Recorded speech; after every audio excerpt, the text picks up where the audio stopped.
It's the special town, we'll call the special Town of Rome Board meeting for Monday, June 12th, 1 p.m. to order. Roll call starting on my left. Minter here. Jumati here. All right here. Cole here. Capital in. Okay, we'll certify the posting of the meeting. Oh, sorry. I certify that on Monday, June 12th, 2023, the agenda for the Town of Rome Special Board meeting for Thursday, for Monday, June 12th, was posted at the Rome Town Hall at 1:58 p.m., Quick Trip at 2:30 p.m., Nakusa Port Edward State Bank at 2:38 p.m., and emailed to the Wisconsin Rapids Tribune at 1:53 p.m. Okay, we'll approve the agenda. Move to approve the agenda, but moving items 7 and 8 ahead of the road tour. Okay, And I'd also like to bring item 13 up to when we return from our tour. okay. Do we have a second? For all of- Second. Okay. So we have a motion to move items 7 and 8 before the road tour, and to move item 13 up after the road tour, and a second. All in favor? Aye. Aye. Opposed? Motion carries. So, item number 5, the town board will be conducting inspections of town roads to determine road conditions and necessary improvements. No actions will be taken by the town board during the tour. Oh, that's right, I'm sorry. Please excuse me, sorry. So, number 7, discussion and action. Approval of the various appointments to the Town of Rome committees and commissions. A, Bill Capel, Plan Commission appointment for term of office until April 2024. B, Bill Capel, Utilities Committee, appointment for term of office to replace Lori Giamatti until April 2024, at which time his appointment would end. And then Karen Dingman to the Police and Fire Commission, term expiring May 1st, 2028 for a 5-year term.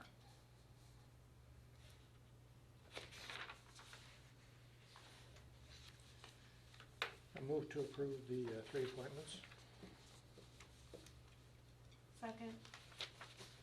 We have a motion and a second for the approval of various appointments to the Town of Rome committees and commissions. Bill Capel to Plan Commission and Utilities Committee, and Karen Dingman to the Police and Fire Commission. All in favor? Aye. Opposed? Motion carries. Item 8, discussion and possible action. Increasing pavement on Apache Avenue from 15th Avenue to Highway 13 from 3 inches to 3.5. There was a memo in your packet along with some photos. John is here from American Asphalt and probably can describe this much better, but there was not a need to add the additional 1.25 inches of road base due to the pulverizing materials that were there. That will result into some savings, and then a conversation was whether or not we wanted to add that extra durability and strength from 15th to 13th. So I will let John and Brad describe more. Yeah, so we originally were anticipating there would be less gravel underneath of the pavement than what we found. So that with the thickness of the asphalt that was there, that got turned into more pulverized gravel. We're currently sitting at 10 inches total, which is what we were aiming to do after adding 4 inches. So the 4 inches would have brought us up to 14 inches of gravel, which is way more than what is necessary for road bed. So we're able to take that 4 inches of gravel across the entire project and just pull it off as savings. So Madam Chair had brought up bringing some more thickness to from 13th to 15th, where there's that heavy traffic in front of the transfer station and going to Sand Valley. I am very confident in our 3-inch design that it would be a very good design for that road, that section. But I can definitely say that more asphalt does give better life. So it's really up to all of you on whether or not we want to add thickness to this particular road or move the funds to do something else with it. We anticipate the savings to be someplace around $200,000 for saving the gravel. And if we did that extra half inch from 15th to 13 approximate cost, if you had to, for the extra half inch? You had calculated the tonnage on that, hadn't you?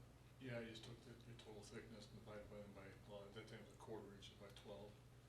I think that was what, 50,000, so I think we're probably looking at somewhere around 100,000 Okay, to go a half inch. okay. So about half of the savings from gravel would be what would it would take to do the extra half inch on that half? And would you hazard a opinion as to how much longer the road would last with a half an inch? I've been told it's about 30% more life for a half an inch, but I don't have an exact figure on it. And the life for the 3 inches is projected to be what, A 20-year design. 20 years? They can last longer with regular maintenance or less if it somehow gets more wear and tear on it than anticipated, but with the 10-inch road base and 3 inches of asphalt, we're well within the parameters for that load that the road sees.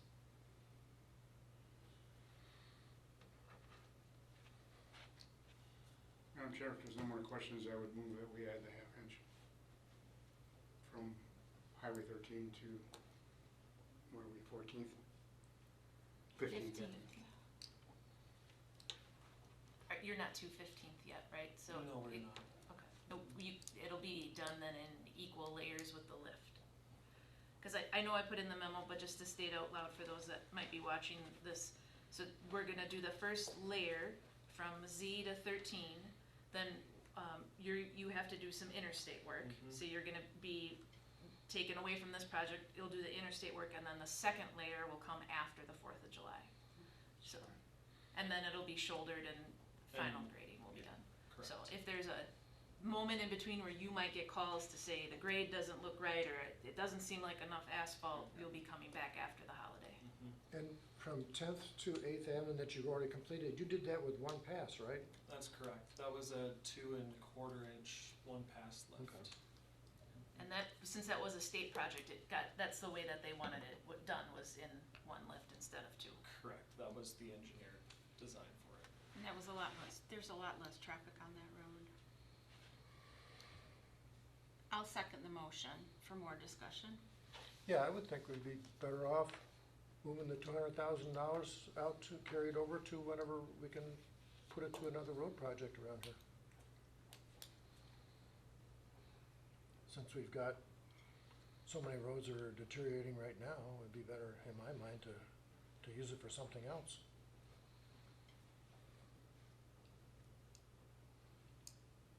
I guess I made the motion because I believe we're gonna need the added strength because of the trucks that come on there. I think it's better, Penny, we're gonna get better value for that half inch, for that stretch. Well, we really don't have a definitive opinion about that. Well, if you look in the DOT manuals, you look in the information online, if you look at the Wisconsin Asphalt Paving Association's guides, they say increased volume of traffic even, if you look at the classes, or if you look at the information we got from the classes that we went to just recently, adding longevity and strength to a high volume, a high traffic road is only in our best interest. It'll also help, we don't know what type of maintenance we'll be able to keep up with on these roads, because we find ourselves between a rock and a hard place right now. So depending on the type of maintenance we keep up on it, it's a good solid investment for $100,000. I mean, we just spent money on a road in Timberline Parkway, so granted, it's an investment in the Rome Town Center. So to me, it just seems like a good investment on a road that we just bonded for the future of the town. And you're gonna see more and more traffic going to the Lido, to the developments over at Sand Valley. There's more subdivisions coming in there. There's the Lakes Golf Course, there's the transfer site. You've got trucks coming in and out of there. You've got the trucks going with the harvesters, the lake harvesters in the summertime. So you've got more and more increased traffic all the time. All you have to do is stand out there on a Wednesday, Saturday, or Sunday and you can see it. And that's just a Wednesday, Saturday, or Sunday. But that's my opinion. I think I see Bob's point that we need to be mindful of spending the money as carefully as possible. And there are a lot of roads that need work, but I have to agree with, Chairman and Mr. Capel that, this particular span of road is probably the one place in town that gets the absolute most traffic of any place. So to make it the strongest, it makes sense to me. So I would be in favor of putting the extra on. Would it go through the intersection of 15th or up to it? It would be through, I would do through the intersection. Through the intersection, with then the there's traffic. no, obviously there's no bump or anything, there won't, because of the change in the heights of the asphalt. It's Correct. just a slight little, It would, You it would hardly be feel it? a gradual, half an inch over 100 feet, you wouldn't notice it at all. okay. And I am mindful of what you're saying as well, Supervisor Yeah, I think Bowerhide, you can but maintain the road and do crack sealing and chip sealing on it, you probably could get more than what we got on the east side of Apache, which was 27 years without a whole lot of maintenance. That's probably true, but then that if word is in there. yeah, And if you yeah, that's. don't, then, If you would do, you put that extra half inch on the binder right now, starting, right? I would, I'd Do a raise it quarter, up. quarter. I'd do a quarter and quarter, the inch and 3/4 for each lift. Did you start at paving this morning? We started paving this morning from Z heading east. They're not quite to 15th, but they're getting close. Okay. Well, I'm glad we moved it up on the agenda. Yes, you know, the walkie-talkie. getting close, and I'm glad to hear that you Cell do it. phones. Yes, glad to hear you moved it through the, that it would be through the intersection, that we, cause then it's, you know, it's the traffic that's gonna start going left more and right as more homes are being built as well in Lake Arrowhead and those lots are being sold. So so we ready for a vote then? You want a roll call vote or a regular vote? Alright, all in favor? Aye. Aye. Opposed? Aye. Motion carries. Thank you. Thank you, John, for your time. Yeah. And it's pretty impressive how fast you're getting this done. I would Yes, say. thank I'm like, you. whoa. Thank you very much. And thank you, John. Anyway, I mean, it's really impressive how fast you're getting this done and how the road is being able to be used during the whole process. Yeah, it will be a little bit different when we do surface, but Sure. thank you. Thanks. Thank you.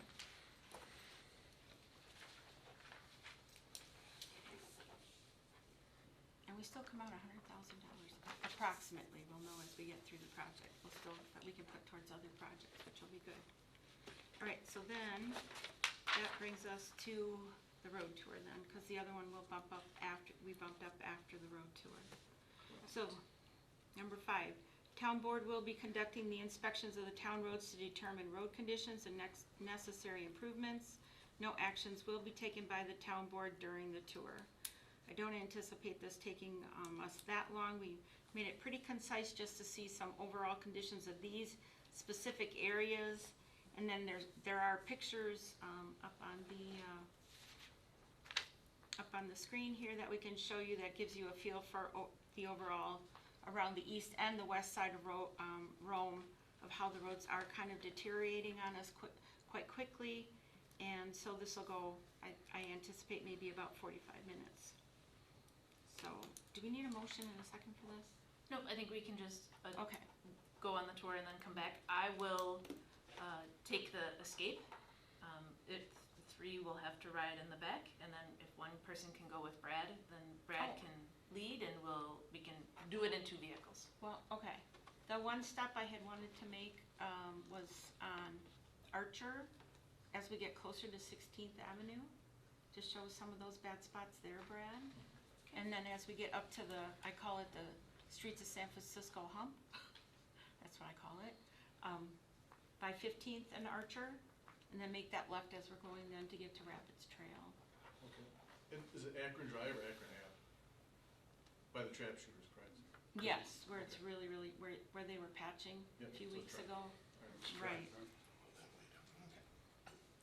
Making us aware.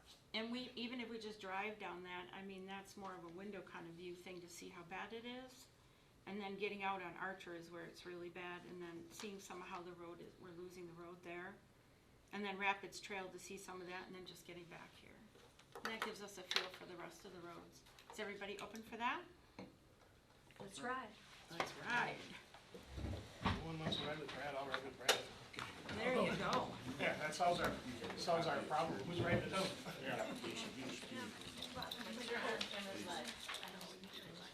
Straight there, straight back. Oh, Everybody stops, okay? You're welcome. Okay. Can you only take one extra? It's just, To be tight in the back, oh, it'd be more comfortable for you, yeah.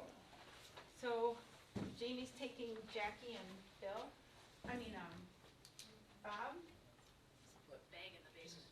She can take three. Either that or I can take my car. I'll ride with you then, I guess. I'll take my car. So he's That way squeezing we in can, with we them, sure huh? we're going again. I'm not Are you going. going? No. Nope. Okay. I guess we're riding alone then. Alrighty then. Well, I should have enough room for all of you. I guess not. That's okay. I'll get my sunglasses here. We're gonna start over at, Yeah, I guess Bob seems really put out by this. Huh? Bob seems really put out by the whole thing. That's all.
camera's still on, mic's still live. What are the treats?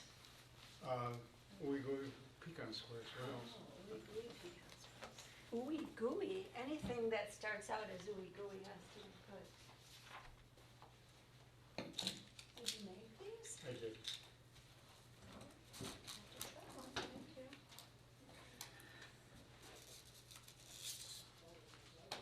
Do look ooey gooey.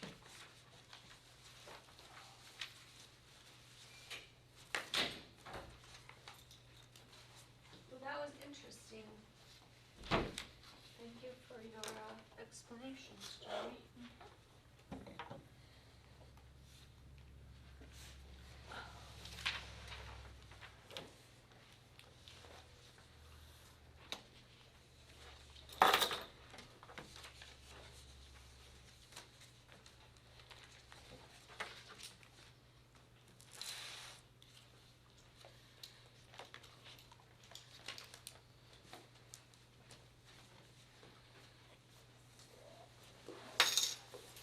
Are you running tonight? Okay, then you won't have any ooey gooey pecan squares. Nope. How's your back doing? I got another 2 shots last Wednesday. Okay, cameras are still on, just in case it. They said they'll keep doing them every 3 to 4 months, so it makes a big difference. They'll keep doing it? Yeah, They will. yeah. They said as long as they're working, they'll keep giving me shots, so. You go up there to, Point? He's on his By way. HH up there, I can give 2 of them there. Aspirus? I've been there once, otherwise I go to Yeah. Wausau. The guy that does injections bounces around, so they try to get me in up there, but if he's not, That guy up there was really nice, he did me, I couldn't remember his name, Bud Lesky. yeah, he's a nice guy. Super nice guy. Yeah, very nice.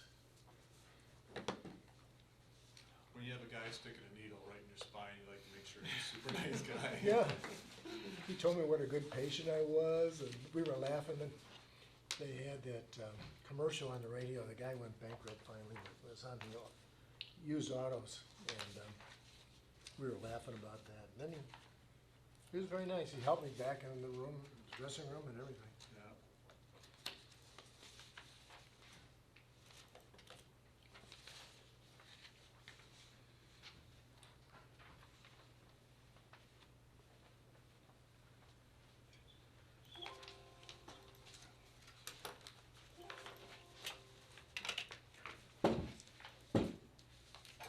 Wendy's just grabbing 2 paper packets, for Thursday. Whoever gets a paper packet can fight over while we wait for the copy machine repair person to get here to. Thank you. You're welcome, Bill. I'll get hopefully yours before the meeting's over. Holy moly. I sent it out electronically. How come we have so much going on? What is this? Right, not doing for Delaware. But I know, but 28 things. There's a again. quarter ream of paper right there. okay. But I'll be here tomorrow. Eat before the meeting. Okay, Okay. perfect. He's on his way. Jamie, do you think on this police report that they could go back to reporting addresses and just leave off the address and just leave the street name there? I don't Instead of the believe so, officer? because we had individuals that were sharing that I know, information. but she was, without the addresses, it would just say Manchester Court, it wouldn't give the address. Cause right now, this is worthless, basically. Well, it shows you the number of calls and the call type. What does it matter the address they report it to? Or the street they report it to? I guess, I don't know, It just just leads to, wanna know how close to home they are. at the end of the nada. Is it possible down the road to include the water calls, the water citations? Oh, anything, the boat citation. Boat citations? That we probably could do. I can ask chief on that one. I believe they normally are. I don't think I've ever seen boat citations. I can double check. Oh, yeah, please You probably do. wouldn't have, 'cause they just started, Yeah, you wouldn't probably have any on this report, but Right, or the last report. we can ask if they're not, if they could be, or, cause if it's something we're gonna talk a little bit about, it'd be nice to have them. yep. Thank you. So, okay, we're back in So I do Anybody here? appreciate us having this special meeting today because, I mean, if you think about it, within less than 2 months, this board came together and recognized that a high-use road in Rome needed attention and we got it done. And you saw the paving started today and it looks pretty awesome. So I know this agenda is rather ambitious and I realize we might not get it all covered today. Jamie and I worked on it and Brad. So thank you, and Bill had some input for us, and so we'll cover what we can today. A lot of it's just information to be shared. But the desired outcome is to determine a plan that gets us to a place where we get our roads back into a manageable cycle that our board can commit to as far as funds and work with the staff that we have. So hopefully the tour just gave you some sort of an idea as we drive around. I don't know how much other people get out and about, but I know I spend a lot of time in our community. I know others of you do, so maybe it gave you some insight. I know, I was hoping we had a chance to stop in front of the church, but unless Bill had speeded up and showed how fast his car went around Brad, you wouldn't have known. But he likes to do that once in a while, but the road in front of the church is pretty bad. There's quite a few bad spots on that road. We noticed it. Yeah, good. So anyway, moving on, then we'll start with number 13, because we did move that up for after our tour. So, Oh, yeah. number 13, discussion and possible action. Consideration of proposals to provide an operator-in-charge services for the Rome water utility. So I did previously email you the proposal for services that was provided by current Director Ziegler. Director Ziegler will be with us through the end of the week. I did reach out, Robbie at the water utility reached out to neighboring municipalities who have a utility, and then I reached out to a list that the DNR puts together of individuals that could provide an operator-in-charge service for an interim experience. This happened last week, so I was able to reach several of them, and I asked if they could provide some proposals. I did tell them it was a very short turnaround, and if I could have them today, that would be appreciated. I just double-checked my email again. I don't have any at this moment, but several of them said that they would. There's a gentleman out of Wisconsin Rapids that works for the school district that can contract separately. There's a company in Wausau that has some operators in charge that potentially could contract separately. Unfortunately, I don't have rates for them at this moment. In addition to that, Nakusa does have 2 operators in charge, and they did call and just say it would be okay with them if we could work something out. They could be of help. They would try to be of help. What that exactly means, we didn't sort that piece out yet. They asked if we were gonna produce some sort of request for proposal. I said not at this moment because we have kind of a tight turnaround, but he just said if we can be good neighbors, they would try to be good neighbors to help us in a temporary basis. So that's not a lot of additional information. When can these guys go back and retake their iron test? They could take it anytime that it would be offered. So that they will try to take it again as soon as they could. They might have. Is there I believe an that, online study course for it that they can do? I believe there's online documents that they could go through, yes. So one person failed both tests? Both people filled it. No, one No. failed both, one failed one, not the other. Okay. Isn't there the option to post this job to actually fill the position for operator in charge? Is there a cost to do that if we wanted to actually hire someone and not wait for these 2 people who have failed the tests? In my mind, you fail the test and then you pass it, you still have then pretty much just a baseline knowledge. It's not like you have great knowledge. Wouldn't you want to get an operator in charge that has higher capabilities or higher experience? It's a conversation really. It's a conversation we're having, I Yes, guess. yeah, it's a conversation for the board. I think there was somewhat a thought that since the water utility is not expanding, there isn't necessarily that need for a whole additional full-time person. There isn't that workload for a whole additional full-time person, which was why this was thought as maybe another option. We for sure wouldn't be the only utility that has also contracted out for the service. My understanding is prior to switching to the town and Chad coming on, we contracted with someone that was an operator in charge for a long time, but we're obviously had much growth since then, but, Could you not advertise for a person and state that it's not necessarily full-time hours, and then you might be able to get someone who's sort of, not wanting to work full-time anymore, but still has credentials? Yeah, but that would be very similar then to going and contracting with somebody, like, say, that gentleman that works in that gentleman from Rapids. It's sort of like it is with the school superintendent. You get the retired school superintendent circuit, you know, and those guys Right. retire, and then within 6 months, they're an interim superintendent for a year at some district whose superintendent left on short notice, and particularly in the smaller, in the smaller districts, that's just how it goes.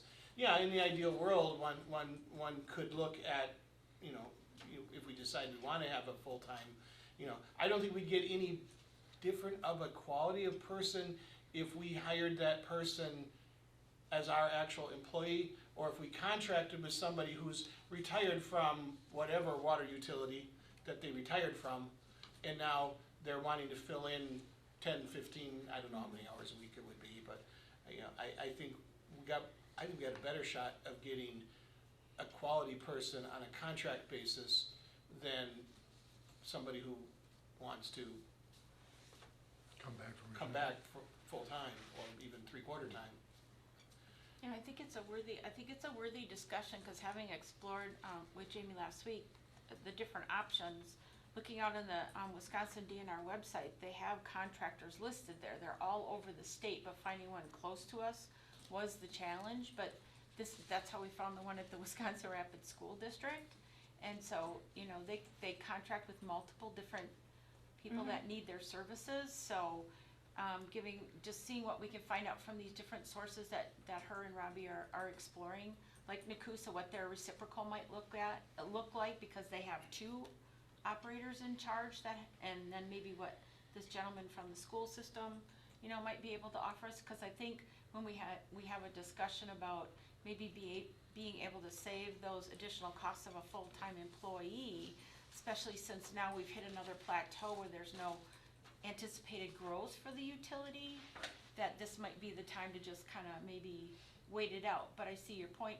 If we can't, then we might have to post for something, but I think exploring these options first for a contractor that's already taken the test, that has that knowledge we need, until these folks get up to speed, No, I might be our agree. answer. And I think I had introduced the idea of checking with the Yes. neighboring municipalities. And, Yes, you did. just to try to get us through this, because we are kind of being left in a bad spot right now.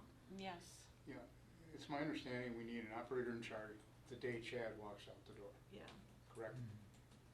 What if we give him a month's contract at $1,500 to let us get through looking at these other options? To me, there's that option, but I don't want to sound awful, but I think part of the problem It's is expensive, but it's expensive, and we're giving the person who left us in the position the benefit of benefit the money. of doing that. That's right, but if you don't have somebody I know, on if we Monday don't have of somebody next else, week, if it's what are you come gonna do? Monday, then, you're between a rock and a hard place. I think I there's have to agree with Jackie, but. a liability to it, which is reflected in the cost. But the other piece would be, we would have to do some additional steps. We might have to have a special meeting, because again, we have that separation with WRS. So we would have to, if someone has special skills that we need, they can continue, but there's, depending on how that would be structured, you may still be, it would be a board decision on how you would want to structure that. But with, Is it truly a full-time job, or is it just needed at certain points of time when certain tests are run? that is, I'm super glad that Robbie just walked in. Yeah, we just, Sure, when your tour was done, I'm sorry. yeah, about the that's lights. all right. We're Robbie. kind of there right now. Could you grab the chair there by Brad and just come up to the table? Just, we only have the mic in the ceiling, so it's helpful than sitting further back in the room. Absolutely, But, so we're having the conversation about operator in charge. okay. And the conversation came up that if we did have someone that was contracted, essentially how many hours a week do we think we would need that person? It's likely not full-time, but It what would would not that? be full-time, I would say 8 hours A week. a week. If that. It just depends on if we're sampling that week, if we run into issues that week. Majority of the operator in charge that we'll need that person for is all of our DNR reporting. If there's mains that break, we may need their guidance and that kind of stuff. But it just depends on what the work level is for that week. And our operators can pull the samples. They but- can pull the samples, yes. And likely you would do a lot of that, the actual like physical filing of the reporting, but whoever is the operator in charge's name is on that, so they're probably Correct. gonna wanna look it over. It's their liability. Yep. So that's what they're giving to us, is the liability, if, that they're entrusting that our operators are testing it and doing the samples correctly and that stuff, because they're putting their name on the line. And DNR tracks that very diligently.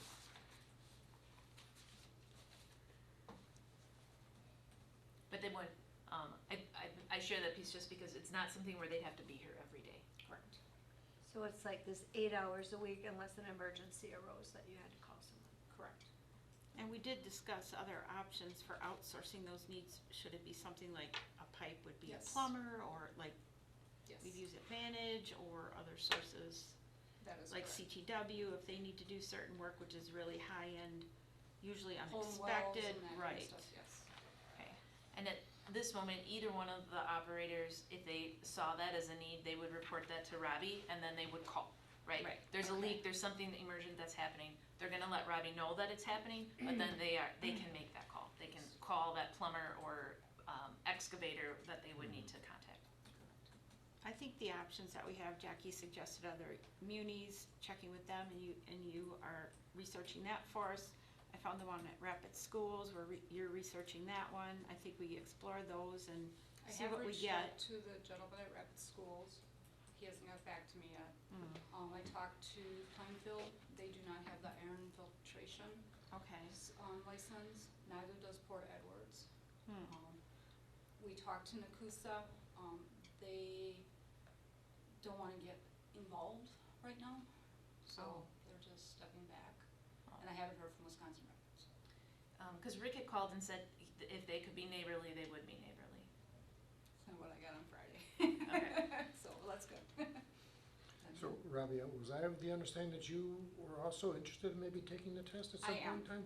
Yes, as going forward, yes, that is my plan from over the year. We have a year to put an operator in charge, in place. I would have to go through the training. I mean, I'm familiar with a lot of it, but I really need to go through the training classes and get certified properly. And how long do you suppose that would take? Classes are in September, testing is in October, so by November. That's what I saw the deadline, I think, was September, so in the meantime, though, we need something to get us over that Yeah. hump with the DNR. We need somebody like yesterday. Yes. And our other two people, are they interested in retaking the test or not? Or do- Joe Retaking it has- and passing it is. Joe has not given any thought to retaking it. He did not do very well on the test. And then he just might be a person that just doesn't test well, that's what I'm thinking. He knows what he's doing, I just think when he's put in front of a test, he just doesn't test well. Cody, I'm not sure where Cody's really going. And as far as, the subclass tests, they could take those before September, but it's the Yes. operator, yeah, so that Yeah, if so they if chose to, that could happen before September. Cody did pass one of the tests required that he needed. He did not pass the iron filtration. He missed it by 3 questions. So if he has the interest, we could send him back and we could get him to try and take it, and then he would be operator in charge.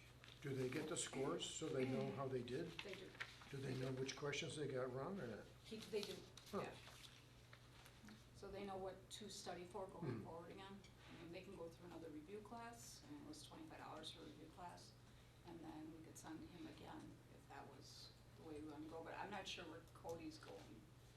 That was a discussion. He's got another business he's working on right now, and so he's not And- sure which way he's going. Either way, at this moment, we'd have to find Yes. an operator in somebody. charge. I mean, the Right. So we conversation need is. something from Monday till November probably at least. Yeah, so really regardless how they'd like to proceed, we'd still have to, with the conversation of an operator in charge. Right, so we'll need more information by Thursday, and we have it, so on Thursday to discuss and Yep.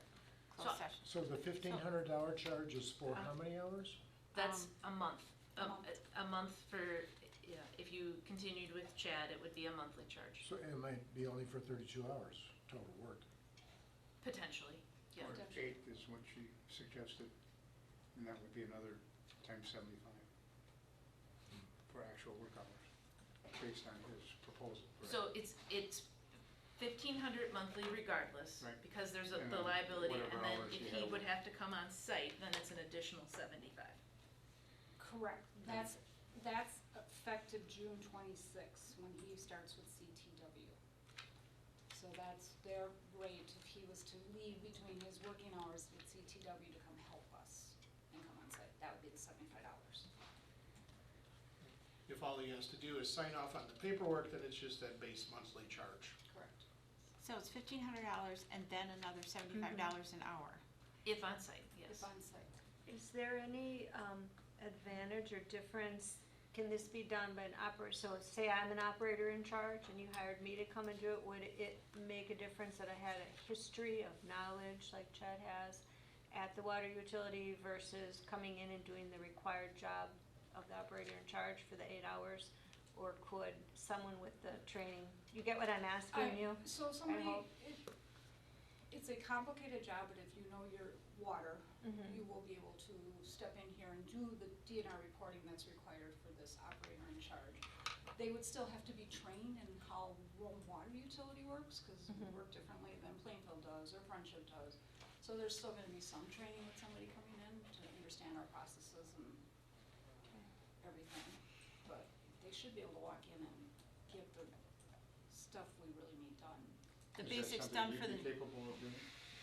I can, yes, but you can assist them. I can. Right. You can assist them. There's nothing that prevents you through the DNR that says they have to solely be able to do this all by themselves. You as the administrative assistant there can help them do all of this. That is correct. I am set up in the DNR system. I am able to do all of that. I just cannot submit Because you anything. don't have the I written. don't have the licensing. Thank you. And I think you said at the beginning, you are interested in pursuing the training to get that license to advance. I think that's another reason why to consider this, whether it be with Chad or one of the others, to consider that interim point. We have a valued employee who's interested in training to advance to the next level at the utility. And I think it's worth allowing that to develop and see what happens. You know, I mean, obviously no guarantees. You might get into the classes and you might say, never, not taking it, no. You know, I mean, it's entirely possible. You probably not, because like you said, I wouldn't bet against you it. could do it. I was gonna say, if she was gonna run. Yeah. Now would be the time. That would be the That would be the time to run if you're gonna run, but, I mean, I'm really, you know, whether it be Robbie or one of the other two, I like the idea when we can of promoting from within to these positions, assuming that the person that we're bringing up either has or can get within the needed amount of time, the certifications, because it gives people that are working for the town a chance to say, it's like, oh, wait, there is maybe hope. No, it might be another, if you get in there, it might be another 30 years before we have another opening. but- I'm a lot closer to retirement. Try to be optimistic. Yes. Good tactics. So then, do you need anything else from us at this time then, or you're just gonna get what you can for Thursday, and then we'll have to pursue more action on Thursday? Yes, I mean, the Thursday conversation is about more than operator in charge. That one is a closed session item, because it just talks about our staff transition also. But we can try and get as much information as we can by Thursday. I guess the part here would be, no, we'd need somebody Monday. Yes. So Thursday, you would come back to us with the information from this person from Wisconsin Rapids, or Nakusa, depending which, if they're gonna help or they're not gonna help, and what that would cost, and if they could start, be effective on Monday, versus Chad, and we know what he costs. Is that where we're at? Yeah. Sounds Yeah. like it, yeah. Okay. We can give it a couple more days. I also reached out to the gentleman in Rapids. I haven't heard back yet. He did seem interested, but I haven't heard back. But we can try and collect as much as we can by Thursday. Absolutely. Okay. Okay. Alright, so that's what we, thank you very much. Awesome. Thank you for coming to meet with us and Have a explain ooey more. gooey pecan bar on your. Yeah. Yes, homemade. I don't need sweets. They're not, it's nuts, they're good for you. Just ignore the They're good. lo- Thank you. Thanks, Ron. Thank you. Alright, so now, Know where we are. Number Now we're 9. back to number 9, okay. discussion only. Director of Public Can we do Works that at- introduction, Q&A, and he'll go into staffing for us, so. Is that- Yes, Jamie put together the handout for the staffing that kind of shows the flow chart of what we have between full-time and part-time employees. 4 full-time, 3 part-time right now.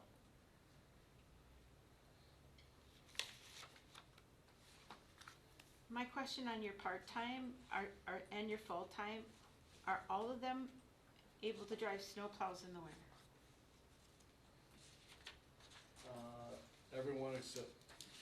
Everyone has a CDL except for Matt, but Matt just started this summer mowing grass for us.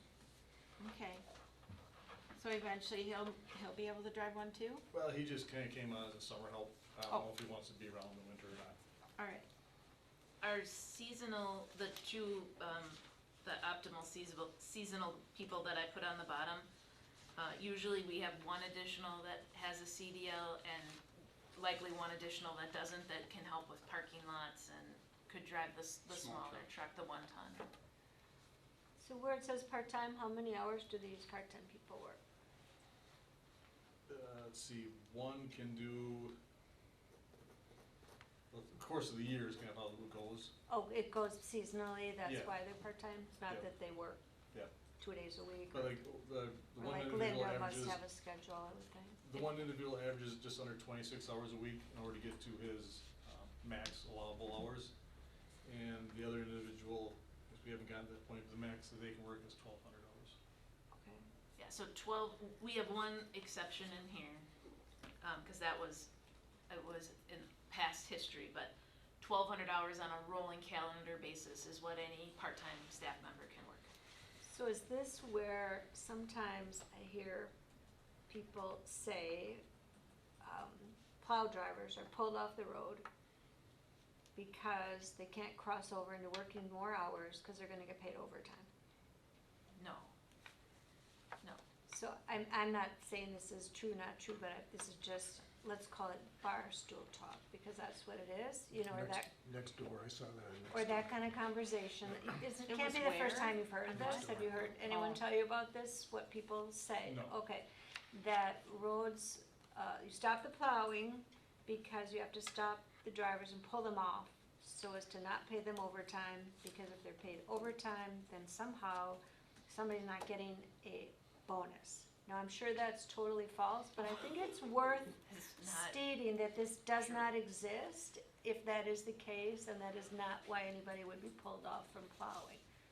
Cause it's a very bad thing to have people believe. we have pulled off from plowing for rest. Like we've said that we know that you can't plow for 36 hours straight and be effective. We're gonna plow Or till safe. this time, you're gonna take a rest and then come back at this time, yes, but never for an overtime concern. Okay. Not in my tenure here.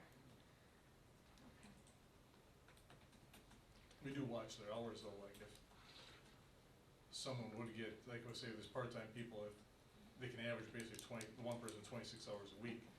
Let's just say this week, cause of snow plowing, he gets 40, well then next week. You gets might cut back a alter his little bit. hours Yeah. just to make the balance, Yes. okay. Yep. I get that. And And 1,200 hours is set by WRS. After 1,200 hours, you're eligible for WRS and you're eligible for health insurance with us. And so if you're part-time, by our policy, it's 1,200 hours or less in a rolling calendar year. Okay, thank you. When you say a rolling calendar year, you mean from January to January? No, I mean Oh. from this date today to this date last year. It Oh. always, it works off of whatever date you're on, not January to January. Okay. So when they come on is when it starts. So if you're hired June 1st, it goes till the next June 1st? Yeah. Yes. And then after you've been here a year, it's from whatever date currently is to the date, the same date the year previous.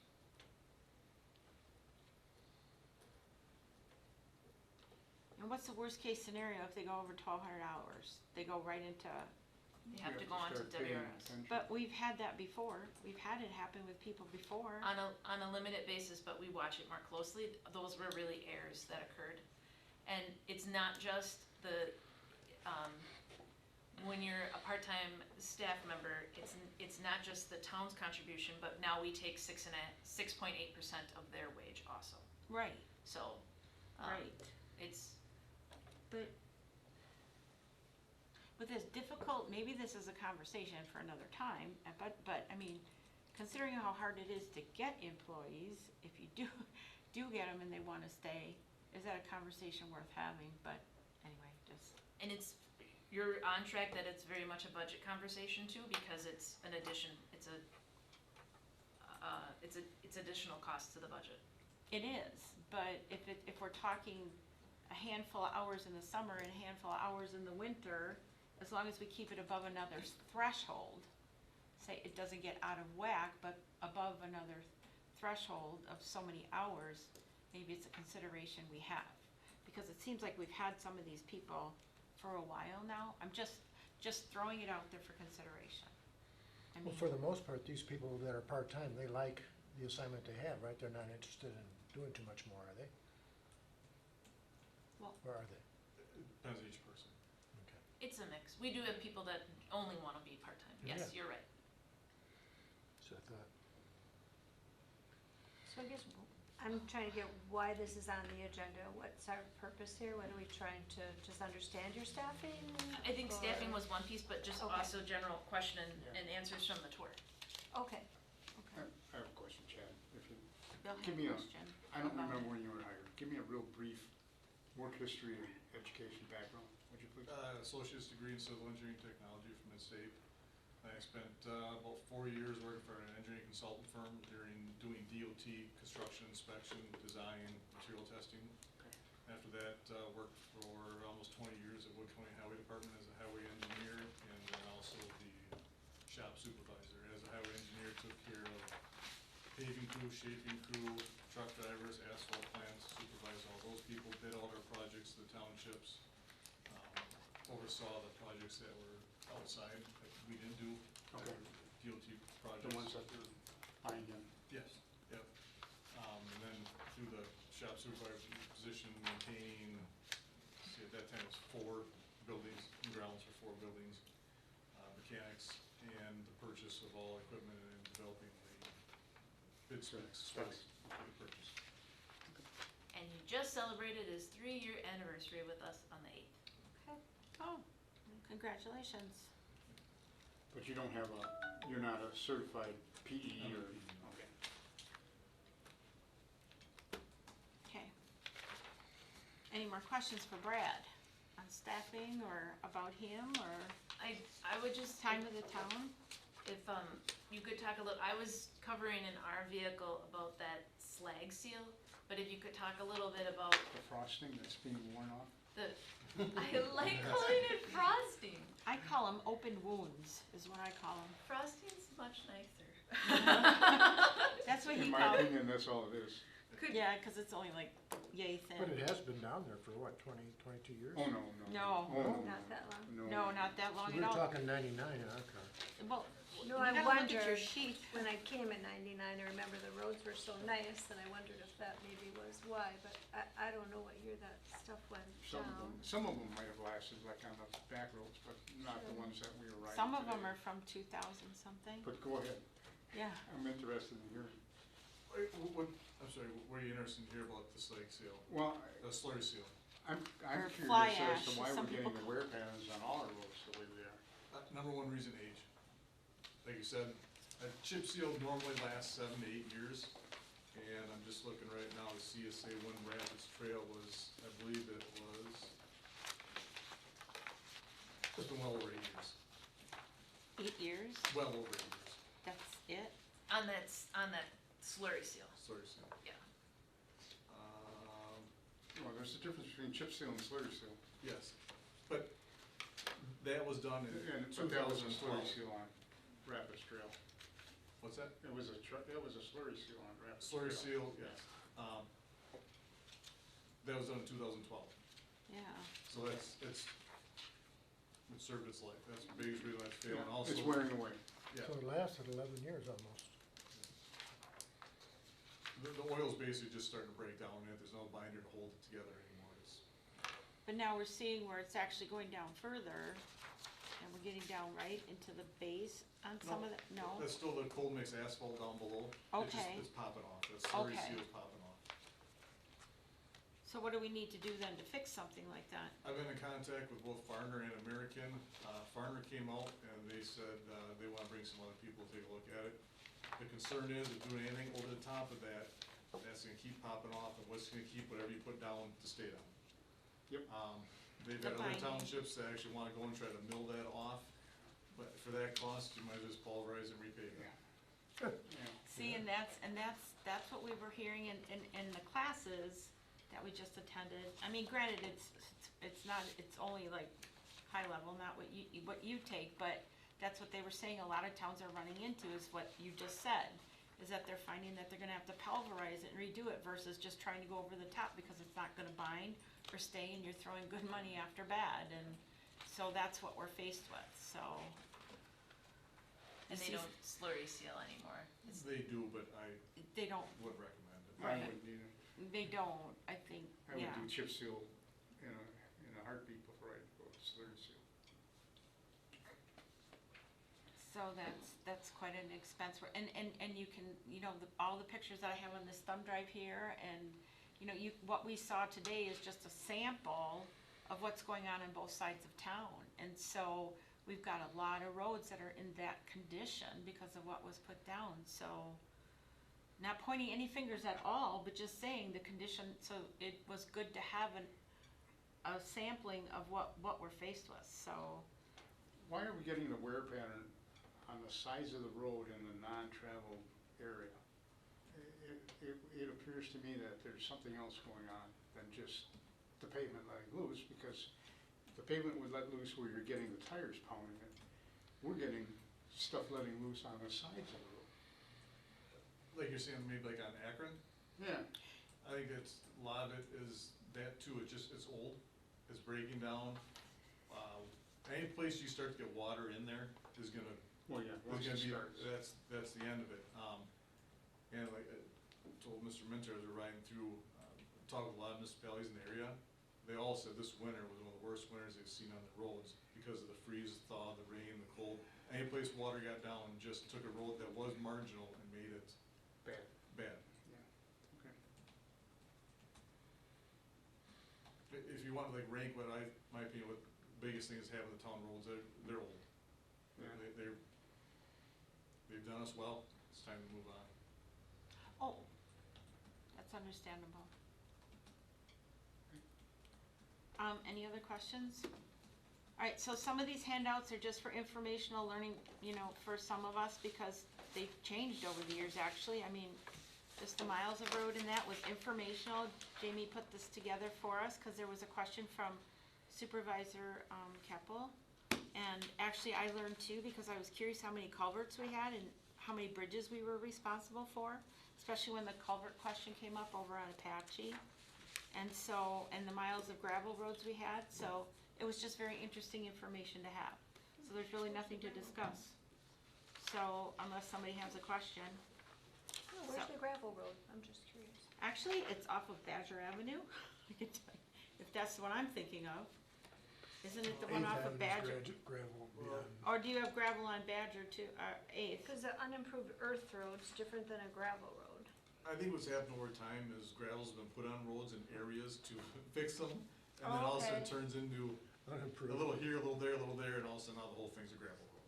Oh, all right then. But it's probably still marked in Pacer as an unimproved earth Unapproved. road, yeah, cause it Oh, wasn't okay. originally a So it's gravel. not like intended to be a gravel road, I'm like, all right, there's a, Oh, so it got bumped up to an unimproved earth road, huh? Got it.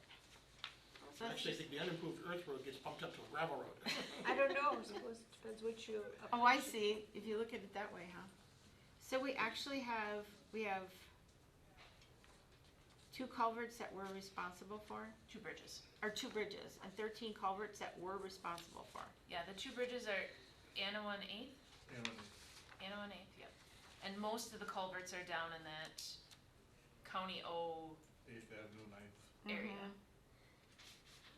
Mhm. What condition are the bridges in? You always hear bridges are infrastructure nightmare. through the state, Adams County does a bridge inspection for us, and, last we checked, none of them are eligible for replacement. They aren't rated low enough. They aren't what? They aren't rated low enough for replacement.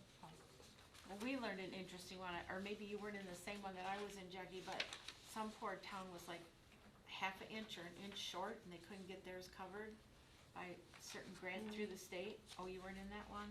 That was when we went down to Madison. Oh, was There that a- it? There was a municipality close to us that had that, they couldn't get any bridge aid because they were a quarter of an inch short or Quarter of something. an inch short. Under the 20 feet. Yeah, Yes, that was it. or like 19 7/8 or something. It Yeah, was- something really, anyway. All right, so B was just, paper surface evaluations and rating pacer manuals, and, Jimmy was kind enough to get these books for us. What this is helpful for, learned this a number of years ago in a class that we actually had here. But if you're ever driving down a road and you wanna be an expert, and Jackie and I actually learned some of this in a class we went to recently. I'm not an expert. No, we're not experts, you'll never be an expert. This tells you about the ratings, and this was a question I had, over the years, how some of our roads were rated in 21. And granted, you know, we've seen such a change just in those 2 years on how the roads can evolve. So, and Jamie also provided you with a chart. And this information here is what goes in our Whistler system, which if Brad is interested or Jamie's interested in explaining further, actually assists us in our GTA, and there's other information that actually, it gives you charts, graphs, different reports and maps that can help us with our construction plans as well as our ongoing maintenance, which is very helpful. So that's why the pacers are pretty important, that if, when we get ready to update them. So I don't know if you wanna add anything. I don't know if you wanna talk about Whistler at all. I mean, it's really just the database. It's how the state keeps this, all this information in one place.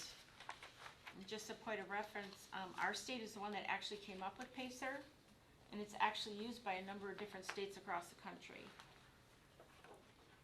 Is there, so the person who rates the roads, are you required to have any sort of certification or some sort of, something that shows that you are eligible or trained enough to be rating roads? Not that I go out and rate a road, you rate a, you know. It's generally your director of public works or similar that does it. There are companies that do it. We did have North Central Regional Planning do ours, a couple times, I think at least twice, but prior to that, it was done by town board members or John. So, Brad has the road experience. He did ours in 2021. So, and they have these handouts, they do have classes, I've taken the class, that they are offered. There was, some classes offered in spring. Ben Jordan has done there's been online trainings that he has done, Okay. so. So you're not a certified pacer rater or anything like that? No. And Ben Jordan, who is a project engineer, or a man, let's see, I've got his card here actually. He's the program director actually for the College of Engineering at UW-Madison. He's offered to actually do a training in this area with for WSDOT, because there's a number of municipalities during COVID, he wasn't able to do those trainings.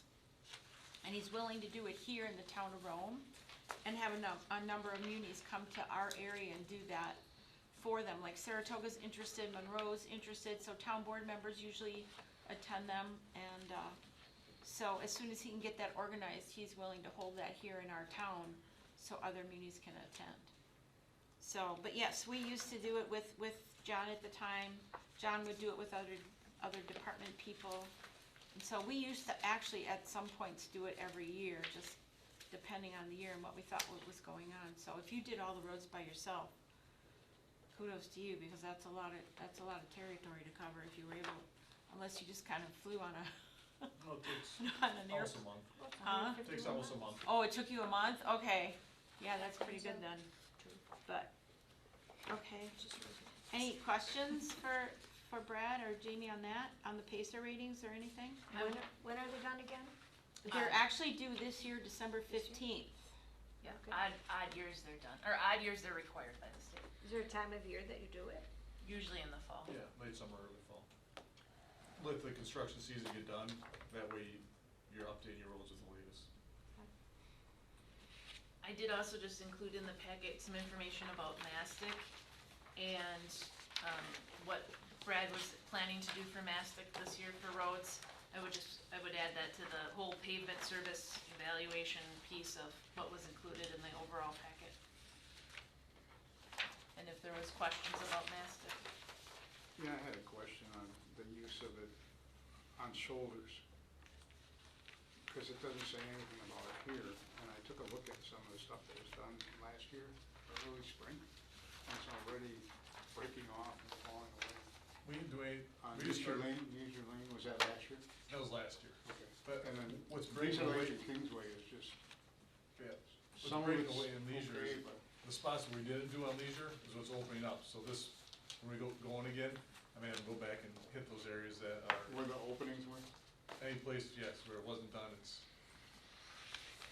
not a failure of the material, it's just, you do one Oh, no. spot, and then it opens up right next to it, and then just kind of It's keeps just, chasing. I'm just wondering if that's the best use of the mastic, I guess, as opposed to filling up big cracks or longitudinal cracks. That's what we use it for mostly, but out there, that edge was starting to flake off, and I wanted to get that before it turned into, And it'll stop that from going back into the Yes. rest of the pavement? yeah, Okay. It's almost like a wedge then? kind of, yeah, it's better than cold patch, Okay. It stays in Because the- it's a hotness. yeah, it stays in place much better. So it's kind of temporary, because I think you did the road that I live on that was partially paved last year, Archer going down to the lure. Part of it was repaved, and then part of it had the mastic going up just the north side of the street, Nope, that was just a, or what is that? that was just a chip seal on the outside Oh, edge, a chip bar seal. seal. Okay, because it worked pretty much until you get to the bottom where the cars curve, and now that's Yeah. falling apart, so. I thought it was this machine. It's like Okay. anything, it's only as good as the base you put it on, right? Exactly. So like on Manchester over there, where you first tried it out, it's as good as the day you put it down there last year. Yeah. I think really smoothed out a lot of those, transverse cracks that were getting the thumping noise. Yeah, we have a lot of transverse cracks around everywhere, it seems like. Yeah. Yeah. It must be wood that's underneath there that's gone. It's- Just water. It's aging pavement, and your hot and cold seasons causes the transverse cracks. There's Comes evidently together no and it goes base back apart. left on there like the rest of the road, then. Yeah. Once it cracks, the water gets in there, kind of washes the Stench. fines. Wash out. the fines out first, Yeah. okay. Yeah, you can't prevent it. You're gonna get them no matter, if you look at the highways, same thing. It's nice smooth pavement the first couple of years, and then Yeah, all of a well, sudden they'll start cracking. it's mostly on our secondary roads, I think. What's a bar seal? Bar seal is just a chip seal on the outside edge. It's another way of helping if you have a big wide area of where that's raveling's coming off, you can try to put a bar seal along there, Okay. like chip seal. Did that on Seventh up here, and it helped that longevity of the road. It still needs to be done, but that was done probably 4 years ago now, we did the bar seal up there. So you can use this on the traverse cracks, like, okay, so you're talking about using this on Akron where those traverse cracks are starting to, that's what you call them, traverse cracks? or- Transverse. Transverse, I'm sorry. So where we're starting to see those on the newer part that was laid on Akron going east, or? where No, you I say? wouldn't put that on there, actually, I'd put just a crack fill through there, have something come in Oh, crack fill, okay. because those aren't deep enough. You need I enough- see. Deep enough. I to was put looking the- at this picture, that's why I was asking. You need it deep enough to put the material in. I see, okay. And that's a good segue, Adams County does that crack fill, and there might be, we would obviously compensate them for it, but, an opportunity to have the county do some of that work for crack filling, to keep up with that maintenance item on our roads. Great. They're gonna be up here doing Highway 13, Yeah. finishing up this fall, and they're gonna give me a price on I was watching, they do a good job. doing Akron at the same Yeah. time. Like I said, as long as they're up here and they got their crew, might as well have them do it. What would they do for us? Crack fill, they Crack route fill. crack fill. On where though? On Akron from 13 to the east 2 miles, Okay. part we did the wedge and overlay on in 2020. That's where they put the white paper down and Yes. toilet paper on the road. Right. That Right, Great. it's because it's biodegradable. Okay. And keep track of that expense. Yeah. Yeah. No, that'd be good. The other piece that, Adams County, I know they mentioned it at the highway meeting, if anyone else was tuning in, but they did a shoulder restoration for us on Badger. Yes, yes. So, you can explain it better than I. They retrieve the shoulders, they go through Retrieve. a disc that's on a grader, and it takes, from your winter of plowing, you shove your gravel off. Instead of us going out there and putting new gravel down every year and and just keep filling our ditches, and they come, they grab that, they pull it back up. Once I get that final cost from them, I'd like to, in the future, have them every other year, do all of our east-west high-speed roads. Great. That'll save us from having to send our crews out and do it. Great. And the cost of the material. Yes. Great, great. Because I had heard that at that meeting, my ears perked up, and I thought, I was hoping you caught it, so good plan. Yeah, and well, and you said you already had them do it once already, so that's perfect if They we, did Badger from 13 to Z, and I thought I said it took them maybe 3 to 4 hours for Oh. both sides of the road. Oh. And we've been out there, if we were putting gravel on there ourselves, we'd be there for 2 weeks. well, even just like we took the tour today, and you can see that on Archer, it's like the guys go out, they do a portion of it, they gotta come back, then the other part's still raw, or whatever terminology you wanna use, and there's still 5 inches showing, and it's like, you'll never get this. No, you only have so many people on your chart, that was the reason for the chart, we only have so many bodies that can do the work. And it's So- labor intensive work. so. Exactly, so Isn't good it planning, New machine that they recently? No. Okay. awesome. They've been around for a long time. Oh, Yeah, so if we can use our highway department, the county highway department to do this work, and that's excellent. All right, so moving on here, where are we? road budgets. All right, so road budgets, Jackie had asked for, road improvement budgets over the last 5 years, so if there were questions that you had or anything like that. One jumped out at me.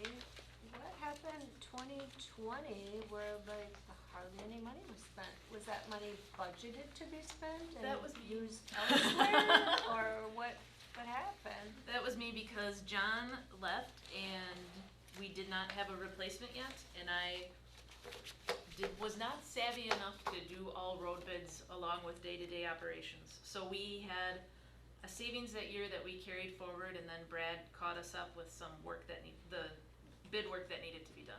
So it Was spent the next year. We It spent did the get next year. spent It on did get spent, roads in yes. 2021, it wasn't moved It was not moved. somewhere else? It was not taken, no. Okay, It was kept in the budget. yeah, I'm like, what happened? Boop, boop, boop. Okay, cause I mean, there were some other years where there was very little spent too. Well, my- 14, it's like, Right. what happened there?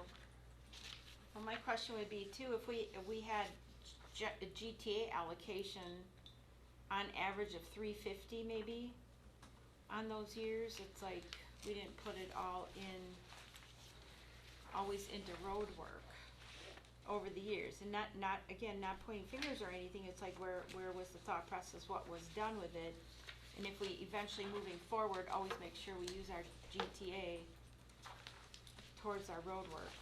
Yeah, and we have a separate chart in this chart is just the reflection of the Right. GTA. Brad did this chart, and then he did a breakdown since '99 of what was spent depending on paving, crack seal, and wedging. Then this would reflect the total. So who would have sorry, you all know all this, but who has authority if money is in the budget for roads to say, take it from there and use it somewhere else? It would be the board. I mean, if you were, Only the board if can you're do gonna that? say it's not gonna be in road budget anymore, reallocate it. that would be a board decision. Bottom line, I think, is if it's a change of purpose, it has to come back to the board Okay, in order to spend the money. okay. But once the budget's approved now, once we approve the budget, things can change, right? Once we approve that budget, Yes, you Things would have get to do moved a budget around. amendment, yeah, but it would be a budget amendment that would be done. Now, we have had situations where we've had, a revenue come in that was unexpected, and we've designated that revenue for a something, right? That wasn't budgeted, but it's gonna offset that expense, we don't come back for a budget amendment, right? You're not gonna deposit those revenues into an expense account, it's gonna throw you off, but overall, you're still within budget, it's just gonna appear higher or lower depending on the situation. But if you're gonna say, I don't wanna spend it in road maintenance because we've had something happen in buildings and grounds and now this roof needs to be replaced, that has to come back for the board Okay. for an amendment. But the chairman can't do it, you can't just make that decision, okay. No. Okay. And I don't recall we've done anything like that in the last 6 years on roads. Okay, We kept money on roads. you left it where it That was. was allocated, yes. Just trying to figure out how that all works.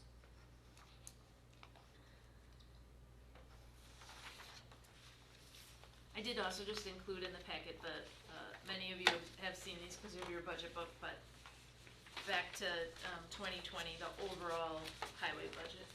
But I think the charts are helpful tools because it gives you a nicer overview. there was quite a jump in that 2016. You can see where when we had that initial $500,000 or $550,000 that came out of MFL, it went right in roads. And then it went back down to just normal GTA. So anything below that, you know, where it says annual maintenance expenditures actual, if GTA was 356 and roads expended actual 260, 279, 270, did it just get carried over year to year then for roads?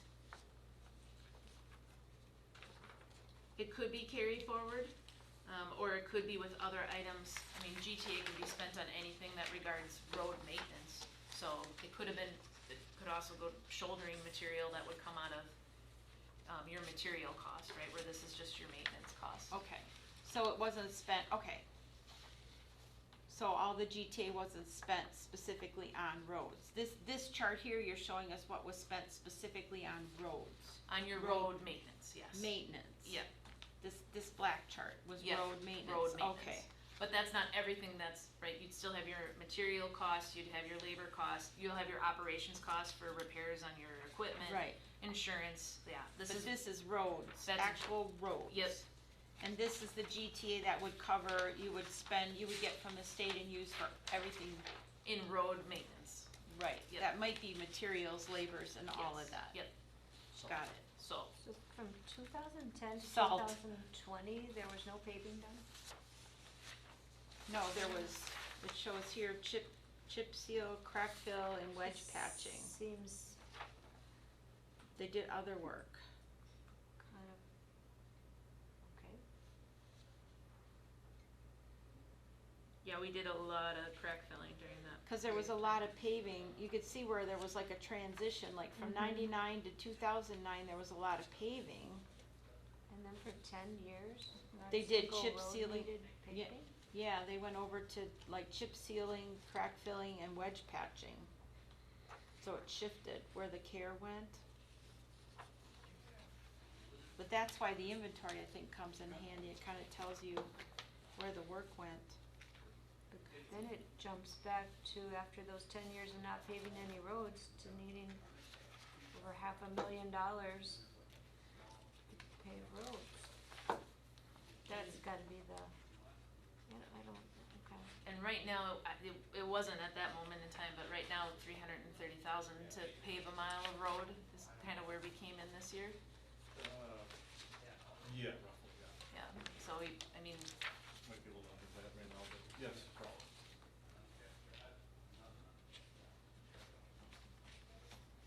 Well, in 2023 is gonna look high because of the Bill project, which, It probably won't because it's just our payment, but the grant money actually never came to us. It only It went came to the state. So, Our expense of that would be the the 200, the 200. yes. yeah, I think we budgeted 250 just because if there's any overcost, it's ours. Okay. Were there any other questions about road improvement budgets for the last 5 years? So, Anybody? Okay, additional funding sources. thank you General, for putting that together. yes, thank you very much.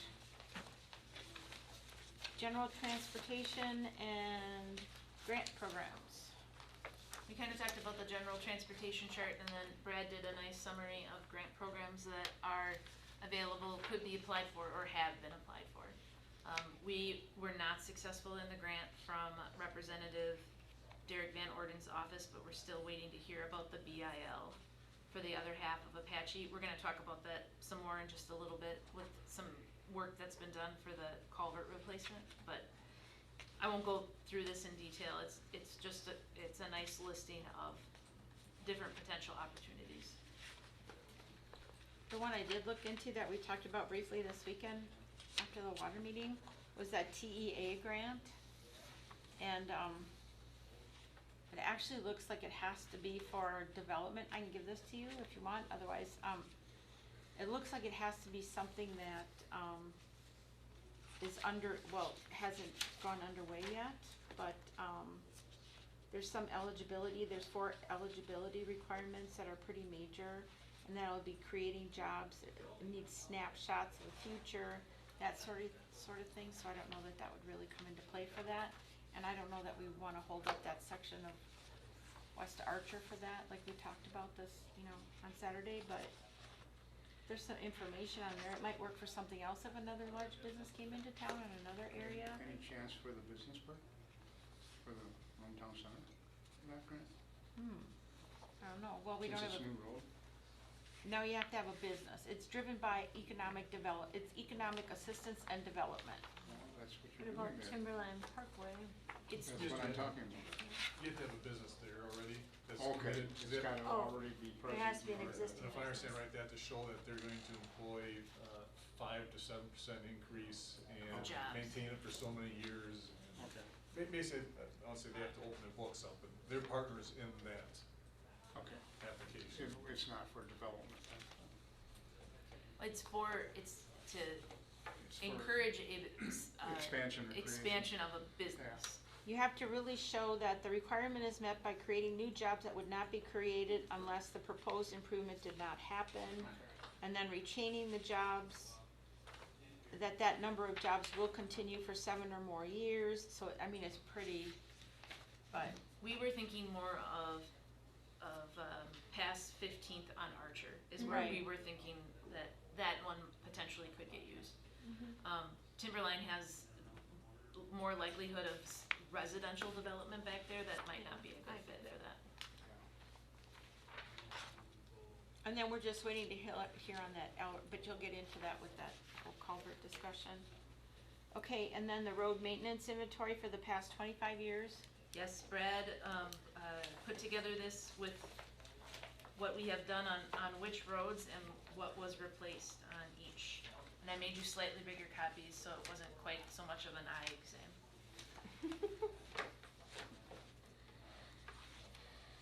I had a question about crack filling and chip sealing the same year. Started, Is that 2003. They must have done it that way. best practice? Cause What was the question? used I'm to sorry, I something didn't hear. Normally, you maybe do it in the crack winter. fill, I usually had crack fill one year and then come back and chip seal the Yeah, next. crack fill in the winter and chip seal that summer. Yeah, But Oh my, look at all the slags. because otherwise you're getting too much oil at one time.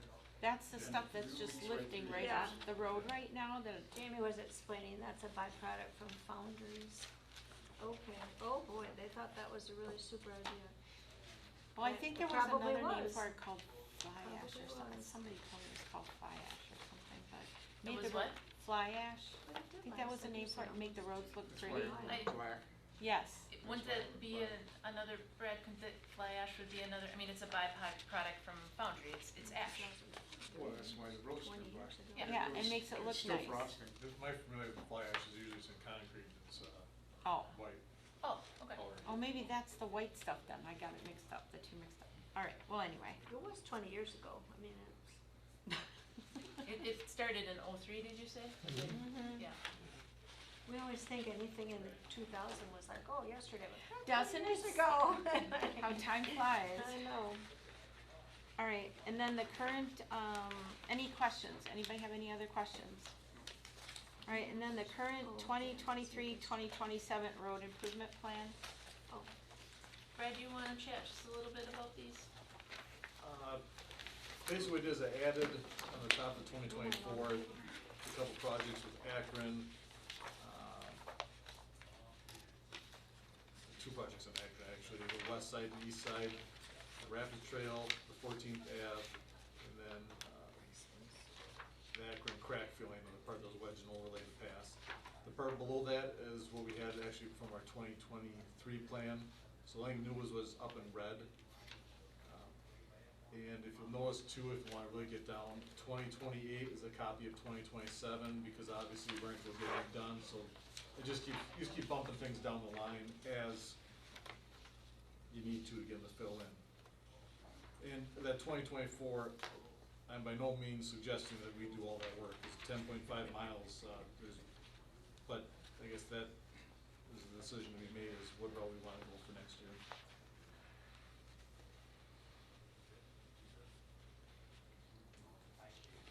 If you had your druthers or could put together the ideal program, how many miles would you pave, how many miles would you crack fill, and how many miles would you seal coat on an annual basis? And then we can decide what's practical. Mr. Can you put something together like that? Well, I can tell you, right, Mr. Minter and I were talking about that, with 130 miles of pavement, Right. if you wanna figure a 20-year life cycle, you gotta be paving 6 miles a year. Okay.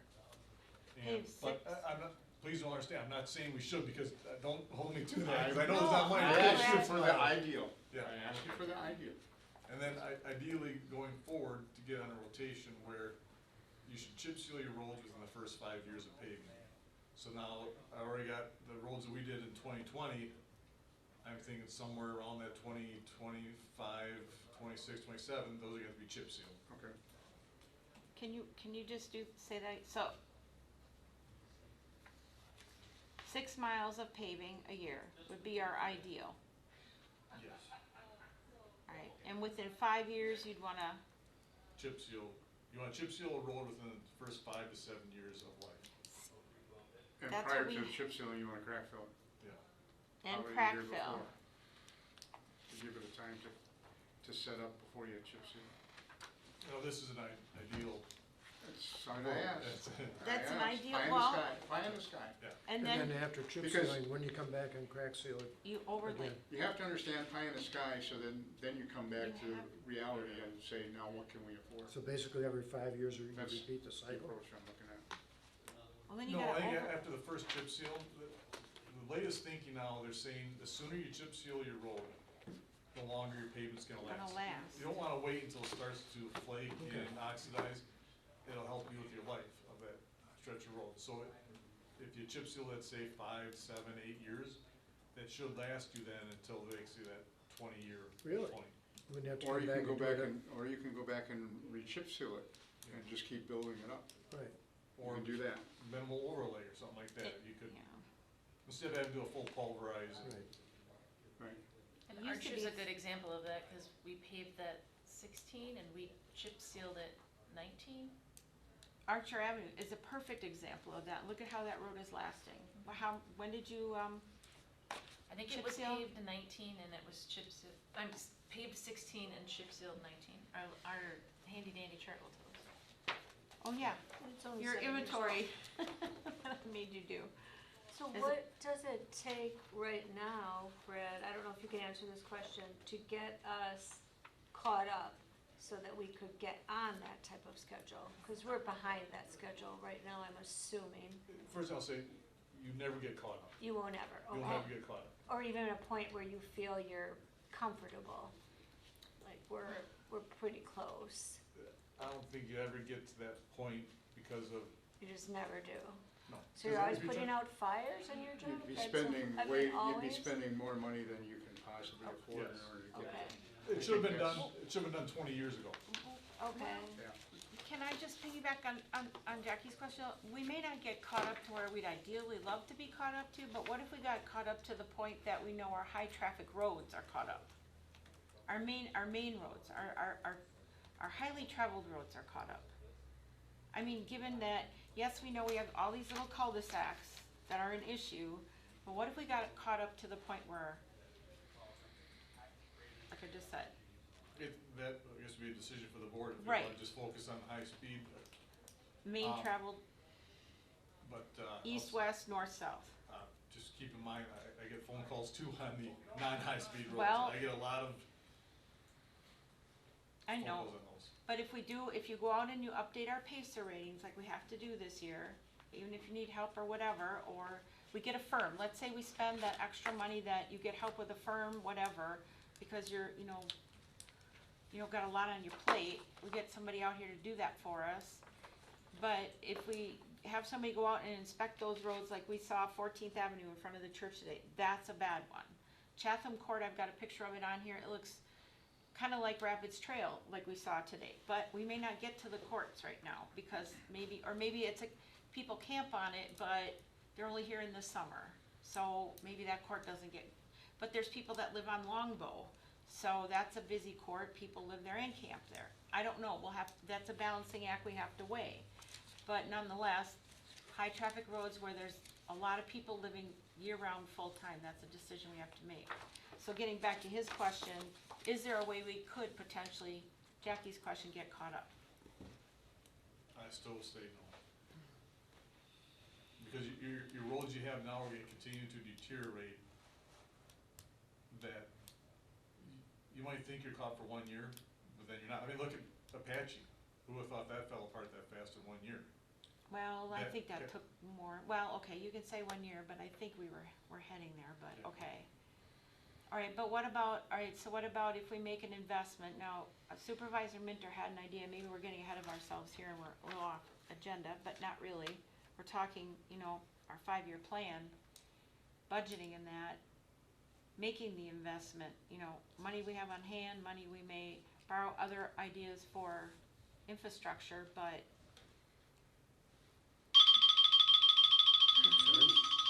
getting, I like your ring. I don't. I think we have to make some tough decisions on what we wanna pay next year and put the others forward to the year after that. I don't think you can do And that was a just whole leave bunch it of lot at 350. one time.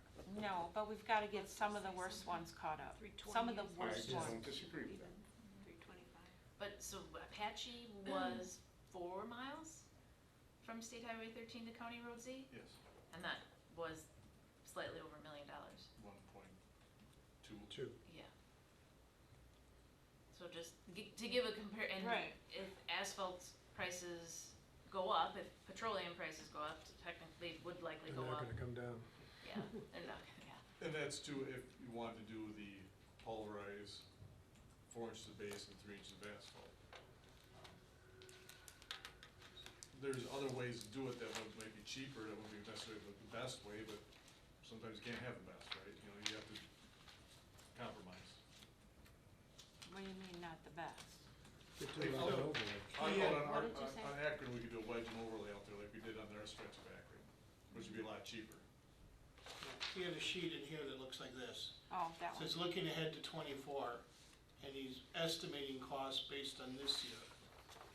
Yeah, this one. $303,000 to do what we did to Apache. And $220,000 to do this wedge with a surface. There were some pretty bad spots on there, though. It's, Well, you were sort of explaining to So- me when we were driving around that they look bad, but the underneath is good. Whereas on Apache, and to some extent on the next one down, Akron, no, not that Archer, the underneath is failing. So if the underneath is failing, then you gotta pulverize, but if the underneath isn't failing, you can buy some time with the overlay. How do we, oh, I'm sorry, go. So you get 20 years out of a reconstruct or a repave. What do you get out of a wedge and 2-inch resurface? Really uncomfortable. Probably 10 to 15, So better than half. yeah. Well, we got a lot of campers and stuff going up and down that road and motorhomes. Let's say, look at Akron, we did that, East of 13 east years? of 13, we did that.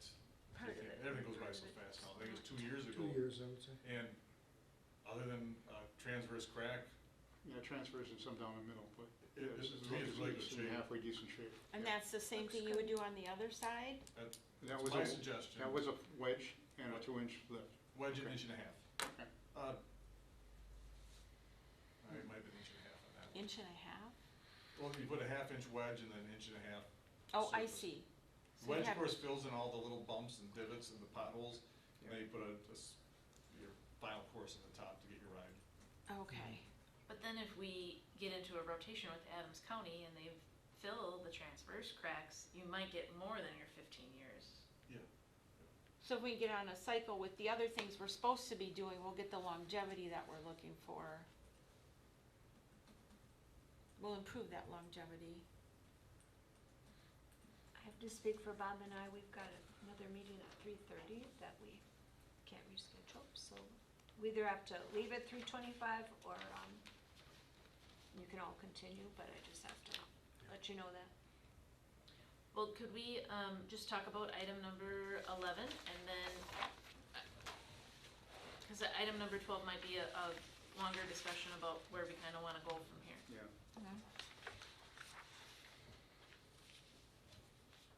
So, all right, discussion and possible action on project plans for completing Apache Avenue from 10th to 13th, so we get that final stretch of Apache done. Yeah, and you'll see the grant summary sheet, it kind of gave a little bit of a description, I guess, a couple options for that. Talking with the gentleman at General Engineering,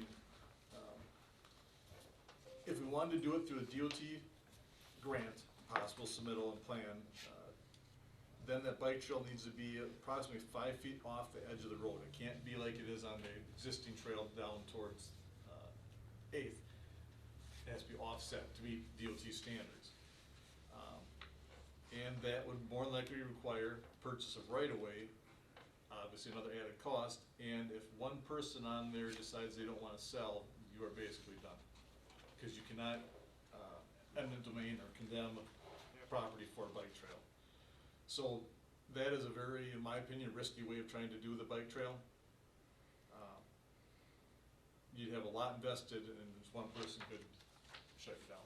Have you had any, it's too early maybe, have you had any preliminary conversation with the people along that path? That you know right away, X is gonna say no, so why bother? I know for sure the south side will not sell. So we couldn't take the trail to the south side. Okay, If we wanted to do it by the DOT standard, have it offset from the edge of road. The north side, there's so many property owners along there. We need to have a meeting ahead of time right. before we even start filling out grant papers. Because We like, ran into that with Link the Lakes too, that we had to reroute because one person Yeah. did not approve. So if you find out ahead of time, you kinda save yourself a lot of grief. yes, yeah. The other option would be, I guess, to do it through a local let, which then we could put that bike trail right off the shoulder, connected to the pavement like it is back towards the east. It might require some temporary construction easements on the private property. A much simpler plan and a cost-effective plan, a cost-efficient plan we need for this option. That probably is, once again, I'll say in my opinion, our best off for getting that bike trail on there. And I think we, Then the bike trail would go from 8th all the way to 13 on one side. or if we want to, if we do wanna stop it and run it up West West Queensway. Queensway. Yeah, Okay. kind of so we connect with the one that's gonna go across Yeah. underneath. Yeah. Yeah. which I think probably is the safest route, instead of running them all up to Highway 13 and then On that weird angle. have them That's run. how I feel too, is that it's safer, what you had originally posed, I think last summer already, Brad, is that it's safer to run it down Queensway than to bring it up to Highway 13. Yeah. And to delay finishing up Apache Avenue for hopes of having a bike trail and trying to go through this, I think for safety reasons, already knowing that that's a 45 speed limit road, and that viewing corner, well, what do you call them, or a viewing triangle with that hill Vision there? triangle. Thank you very much. The I don't think it's purpose- safe. Oh, sorry, I think part of the purpose of it is to get to the length of the Lakes Tunnel. But you can do that with going through Queensway, can you not? No. The tunnel comes out, you have to come up Apache. You still have to get to, from You have to Apache go on back down Apache to get to the 10th. tunnel, so you would have, that was the whole reason for going on it, is to get people safely to the tunnel. But if you came down So- West Queensway, you're gonna have to go through the parking lot, but you'd have to go through the parking lot to get underneath the tunnel. Right. Okay. By the 3 businesses that are there. You'd Oh, have you're to- talking about on the, west side. I thought you were talking about on the No, east on side the coming east up side, the she's hill. On the east side. Cal's and, yeah, it Cal's goes- Yeah, because there's a Okay. huge right of way Oh, right coming there. around Yeah, Queensway, in order and to I get to think the they tunnel. didn't, this is something draft should probably be brought in on, cause Oh. they looked at all of this. I know they weren't, They didn't want, Queensway they thought was too dangerous. there's Oh, a did they? hill and a tight curve on There's a Queensway hill and that, a curve. that Oh. was concerning. But I think this is, you can't make the perfect the enemy of the good. Mhm. There is Right. not a perfect option. On Queensway, at least you would be low speed, you could mark the hill. You likely would not get off-road, cause I don't think there's enough road right of way. There's not. But it's kind of, it's Lesser either of two option evils. has downfalls. But I think for us to make a decision would not be fair to them, because at least have one representative come, because they've spent pretty much time on this, analyzing all of it. And they're the people that actually do the biking, use the roads, and know what they're looking for. I'm not disagreeing, it's the better route, but I'd like them to hear this, so that they can know that there's a reason for it, and not that someone just decided for them when well, you go to all the meetings and are more involved than I am, I just see what they're doing, and they've spent really a lot of time studying all of this. I'm willing to hear what they have to say and have their representative come and talk to us and not shut them down completely, but also understanding the town side of this and safety and Right. speed limits all, but you're absolutely right, we should hear what their representatives seems- have to say. Is Jill there, usually their spokesperson? Jill or Greg. I think Yeah. Greg's still the president. Or Greg? And then they say at the one Link Lakes meeting that they actually wrap it around Apache on the 13, that hill would have to be cut, retaining wall would have to be Yeah, put yeah. in. So It- they've I had all remember- kinds I of remember conversations major and thing, yeah. expensive, but I think just to, I'm just trying to be, considerate of the organizations Yes. that have spent really a lot of time on this. That's reasonable, that's an understandable request, but So I think with this Apache Avenue and the road, we have to decide what we want to do with the bike trail first. And I think maybe the thing to do is when we come to budget time is, to get that culvert designed and put in, we need to have it design done, so we need to set aside money for that. And if we want to, then at the same time, set aside money to have it designed for the bike trail, it's gonna be an expense, so we have to pull that in the budget someplace. The culvert would be designed to add the bike trail on that. Yes. Yeah. And then if the plan is, I guess, to do Apache with the trail, then we have to get a design for that too, of the road. Well, In case we isn't- need the construction easements and utilities moved and everything else. you said you know for a fact that the property owners on the south side of Apache will not participate in any discussions. And aren't they a member of draft?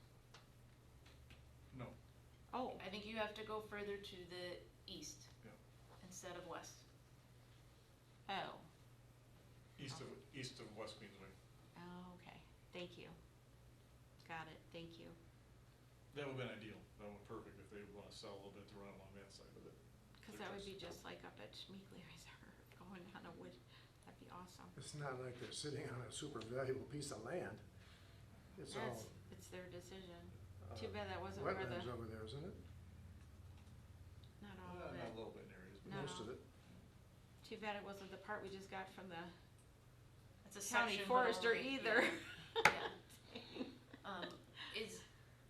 Would you, we do have, we might wanna put that into road construction, we might wanna put that into the culvert engineering, but with the savings that, I shouldn't say savings, but the excess that we have from the borrow that we just completed, we could put that into the design work, so we would be ready to go with construction next year on that section.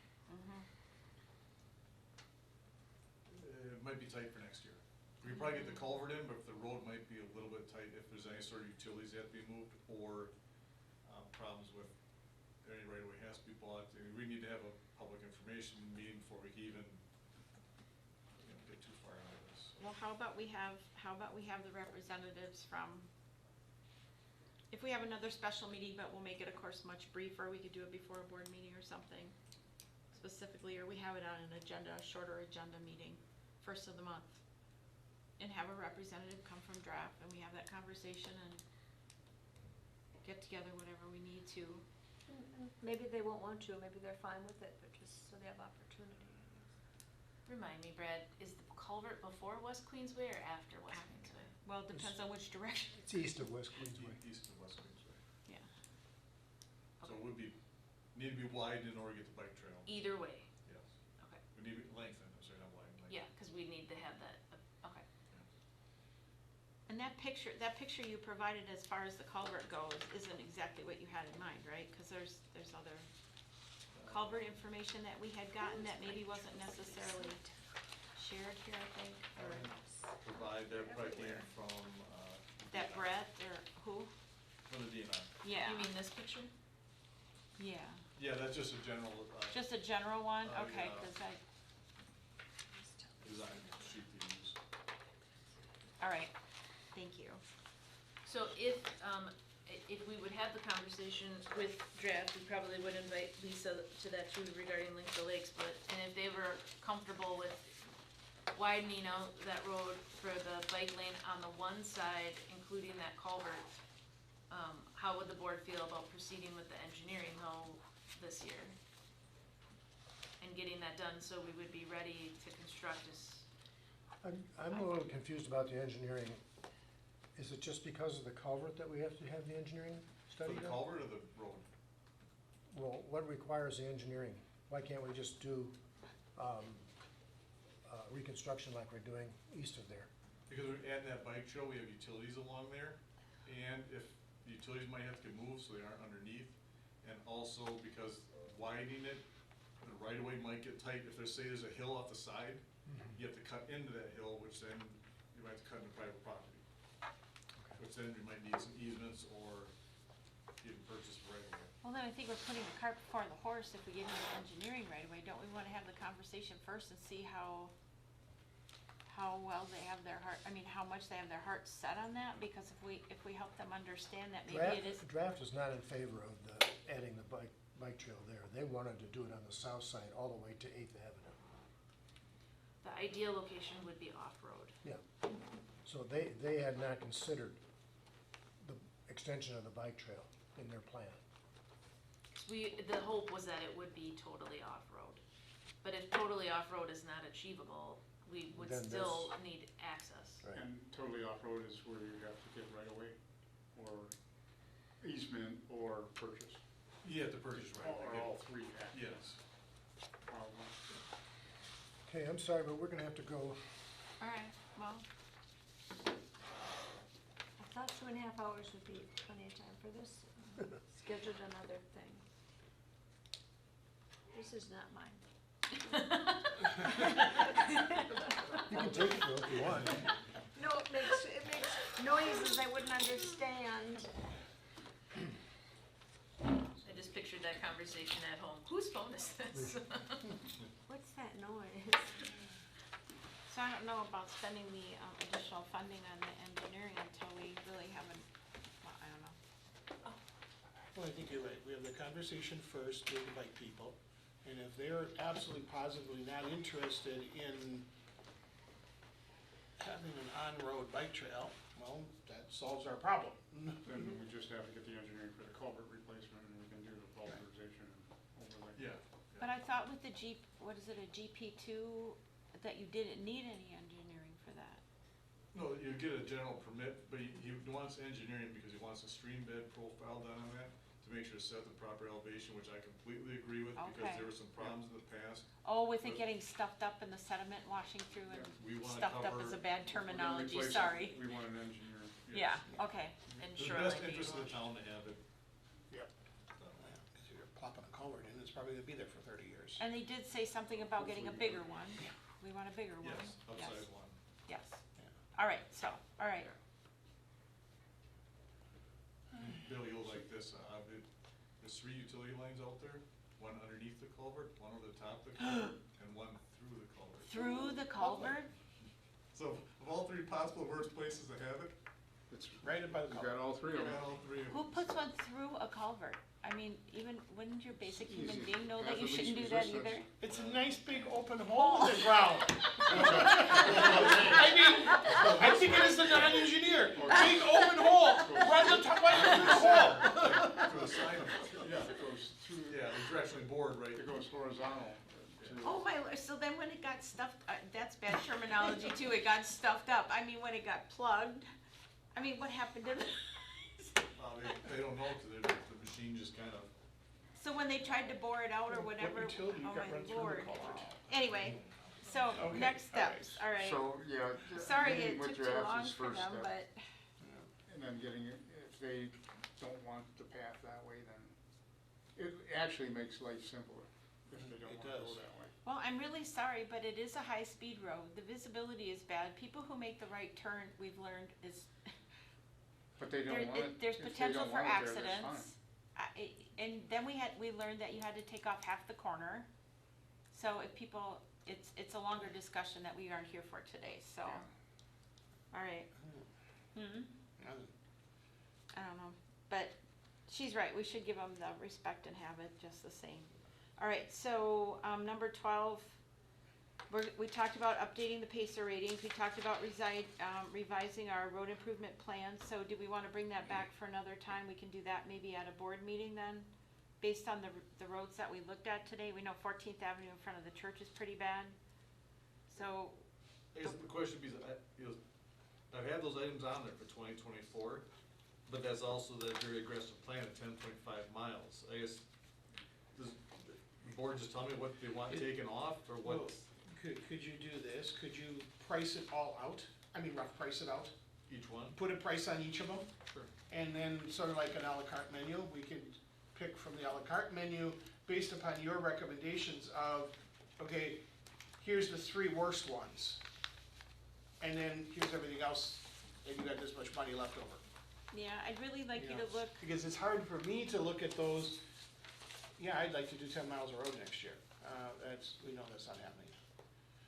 You know, but if you could price them out with sort of, maybe like price them in your expertise, list them in priority order almost. I think I'd almost like to know, I agree with you to a point, but I'd like to know, you're talking about a base course pulverizing some of these courts. Is it kind of, cause I'd even shown one to Jamie, I'll be honest, Brad. Meadow and Campfire had me just a little concerned. I think that could've lasted one more year. You know, there was another one I got a call on, you know, it's like, why are you taking out my road? It could've, you know, there's only me and another person that lives here. Locust. I got a guy from Locust. Friend, his called too, it's like, are there roads that maybe you could just reevaluate for us and say, hey, can we put those off and like you said, bump them down a year? And maybe when you start looking, say, hey, like 14th Avenue does need to be really, if you find another one that's like that, that's worse than some of these courts. Like can Longbow maybe wait another year? Can Moore or Moat? How many people are actually on them that if those wait another year or two, could they last? You know, cause I know, when I took Jamie out on Meadow, it's like, yeah, I have, you know, it was bumpy, but it could've maybe lasted another 2 years. The other thing you're gonna have to do is put a number to chip seal and crack fill, cause that's all included in the plan, Right. so.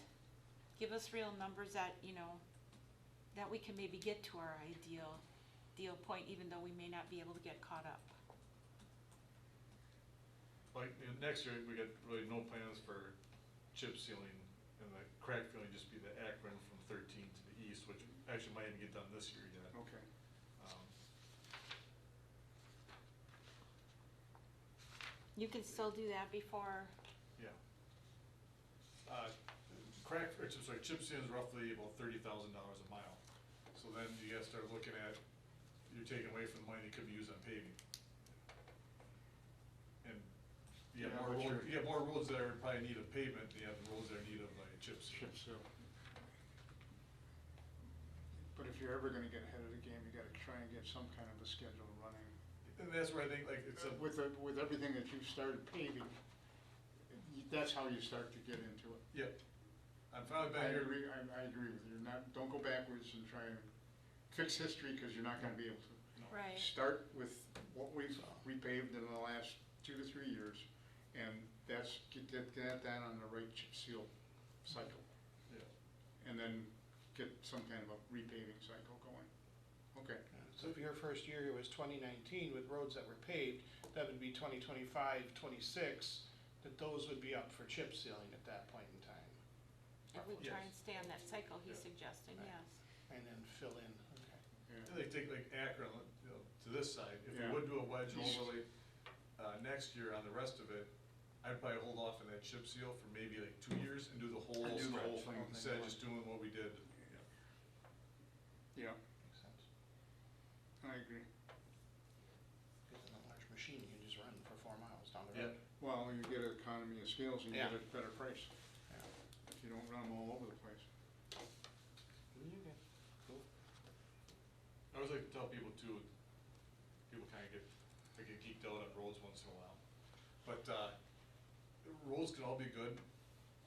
Someone builds a house, and a road that was very good last year can now be terrible. So a road might also get thrown in here that was unexpected. Or puts a fire truck on it.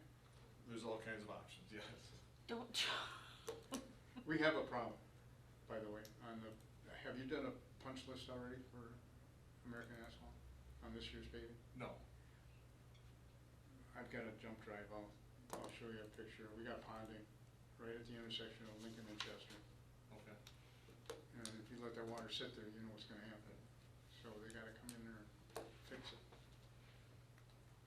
and that actually brings me to like number D there on 12, additional considerations of next steps. I did talk to Jamie too about, some of the concerns now, like Bill just brought up, with American Asphalt, and John's been really helpful so far now with these additional suggestions for Apache and that. Going out and looking at some of those roads and what happened with, East Walden Way, if we could just have some explanation as to what, I know he came and talked with us that day, but with the other supervisors or what have you, do some core, I asked Jamie about this, can they core those roads and tell us, or show us how thick those roads really are and why they're not withstanding what's going over them right now? Like even on Lincoln and Chester, and even over on, I found some of those same markings now over on, Meadow and Campfire, and it's the thickness on them, or to guarantee the work in some way for us because of the money we're spending. The biggest problem I was with East Walden was the water trucks. That was, like John said in the meeting, that was not a pavement failure, that was within the first week of that road getting paved, overloading it. And turning the wheel without moving on fresh pavement is terrible. Even if you're Okay. pulling out of a parking lot, it'll happen, or I'm sorry, out of a driveway. You back out of your driveway, and you turn the wheel without moving, you're gonna scuff that, even on, new roads. Okay, To have them core it, I guess, yeah, but then you have a patch. right. And, They just patched Apache, not to interrupt you, but they but a just little patched. patch, but then also, what's the town gonna do if they come back and they take one core and it's, 2 1/8 inches? You kinda need steps in place as to when you get results, what are you gonna do with the results? Well, that brings me to the other thing I had on the agenda is in the future, when we take on major projects, you know, that are expensive and we bond for them, do we then also do like what we did with Apache and hire an expert to oversee the project? Run the testing? I don't know. I mean, I think it's worth the additional investment if it's only 1 or 2% of the entire project.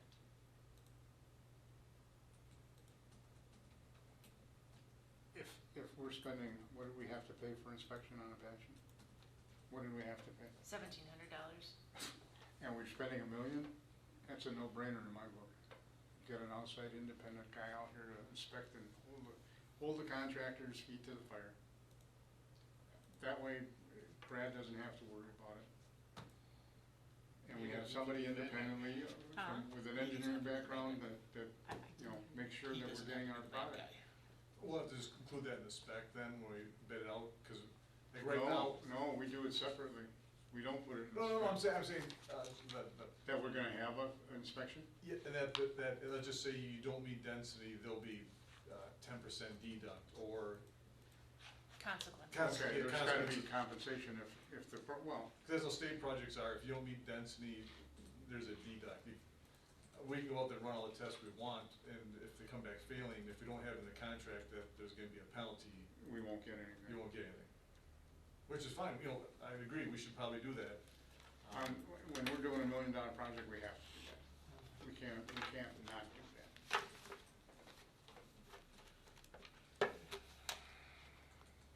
And then the last thing was just budgeting and planning for the future. When we do major projects, are we gonna consider anything for next year? Do we wanna talk about it at budget time? Well, I think if Brad's gonna revise this, then we'd have the conversation about what are those costs and how. Right. Yeah. What we'd like to do and then what's practical to do. Cause I think Supervisor Minter brought up a good point, if he wants to share it with the Well, group. I shared a little bit with Brad when we were driving around, but, you know, I'm going back to my days on Marathon County Board. Now, Marathon County had a lot more they had access to sales tax revenue. So they love to pay cash for their bridges and their roads. They never bonded for anything.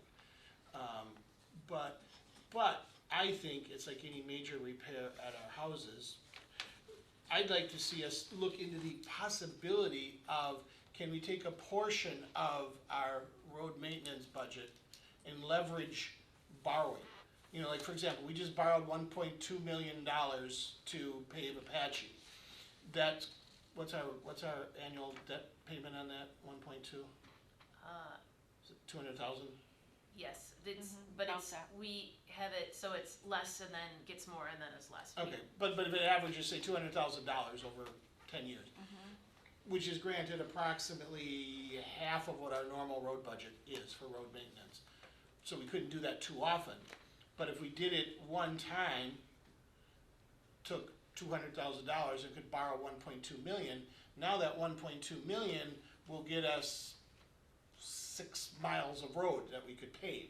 Right. Or more if we did some of the lesser wedging and overlay on there.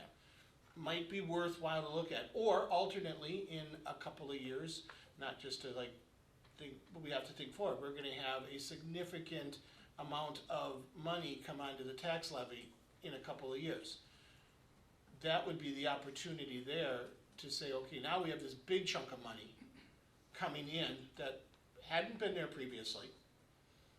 Can we take part of it and use it for these big projects like the roads, potentially like a fire truck? I know you don't like to mention a fire truck, but. Oh, no, Yeah, that's yeah, fine, just yeah. not at this moment No, while we not at got this road moment. crisis. Right, no, not at the moment of the road crisis, but capital projects, right, Yes. can we take a portion of that annual anticipated income, when we know it's gonna be realized, and use it to basically pay for the debt service for something that's 8 times that amount of money? Or even. And it doesn't affect the tax levy. Now, Right. it does affect the tax levy in that, well, obviously, if you use it to borrow against it, well, then you're not using it to reduce the current level of the levy, but you're also not having to increase the levy because you have to borrow to fix the roads. That's the key. You know, so I think there's a balance in there, you know, and we're gonna have a lot of decisions. Now, it might not be us, because when's the TIF closing, 27? 27? So is it 20 20? Yeah, 27. 27. Okay, so, you know, deal with board election next year in 24, and Jackie and I will be up again in 25, So will I. then you, in 26, you know, so it'll be probably 4 boards down the line, but if we, and then we can't bind future boards, but we can at least leave suggestions behind for the future boards. We can plan properly. Right. You know, in the unlikely event that there was a total changeover of the board, you know, in the next 6 years, 5 years. But we could plan properly. I think there's some value to some of what he's saying. Yeah. It's just, it's an interesting discussion to have, you know, because there's the 2 schools of thought. And it was the same discussion, Marathon County had that discussion too. There was a cadre of the county supervisors that's like, nope, we've always paid cash for bridges and roads, we're only gonna pay cash for bridges and roads. It's like, yeah, but then you're shortchanging the library and 4-H and whatever else they were shortchanging, because they took so much of their operating budget and basically put $15 million a year, this was in 2003, $15 million a year into the roads. But like Supervisor Bauerheit said, it's not gonna get any cheaper to Done in 5 pave them. years. It's not gonna be any cheaper to replace them or keep up maintenance. So we know what our ideal is.